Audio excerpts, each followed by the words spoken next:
Bugun sizlar bilan birgalikda Jizzaxdan buyurtma bergan mijozimizni sumkalarini tayyorlaymiz.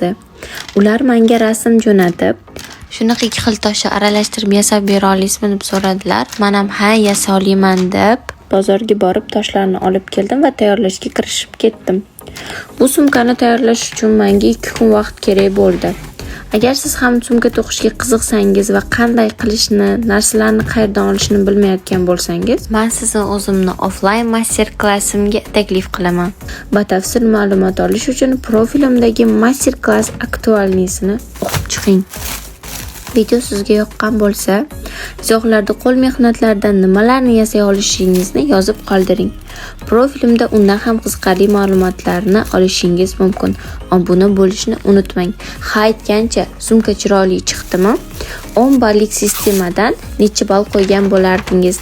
Izohlarda yozib qoldiring. Men uchun har biringizni yozganingiz juda ham muhim.